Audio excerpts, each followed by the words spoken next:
Bonjour et merci de nous rejoindre pour ce point d'actualité sur la Chambre nationale des conseils en gestion de patrimoine. Et ce point, on le fait tout de suite avec sa déléguée générale, Edith Rossi. Edith, bonjour. Bonjour Bogdan. Vous allez bien? Très bien.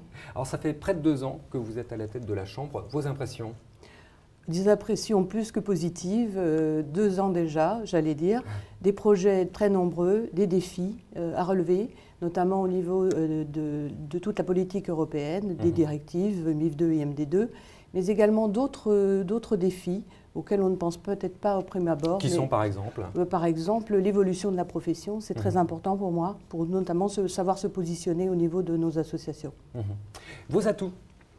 Nos atouts, ils sont nombreux, j'espère. Oui.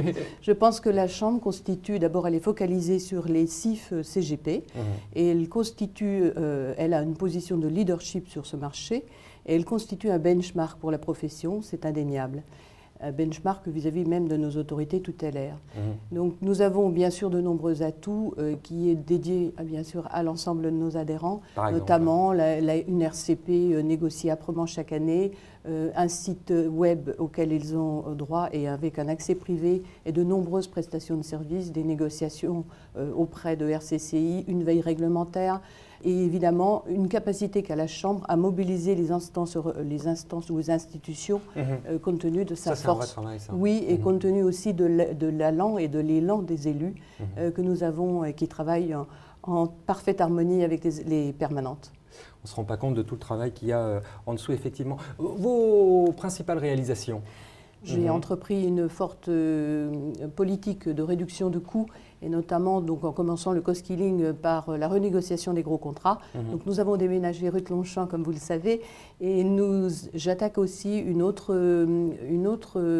objectif qui est de rationaliser la structure, c'est-à-dire de mettre en place une organisation beaucoup plus efficiente et adaptée aux défis de nos adhérents et actuels. Donc voilà, je suis en train de travailler là-dessus en mettant en place la transversalité des process et aussi une automatisation d'un certain nombre de tâches à faible valeur ajoutée. Alors c'était déjà très professionnel, ça le sera encore plus avec vous, c'est ça? Oui, mais l'exigence, nous la sollicitons de la part de nos adhérents, mais nous devons nous-mêmes être exigeants.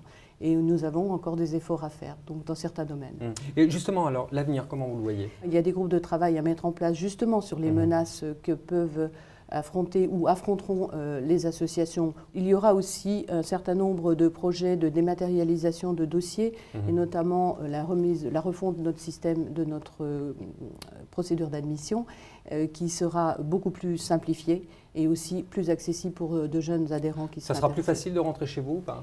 En fait, l'idée est de décharger les permanentes actuelles j'allais dire de saut métier, pour au contraire les dédier à l'accompagnement de nos adhérents dans le cadre de la constitution d'un dossier ou même de l'évolution même de leur activité. Eh bien écoutez, en tout cas on suivra ça avec beaucoup d'attention. Edith, merci beaucoup. Merci.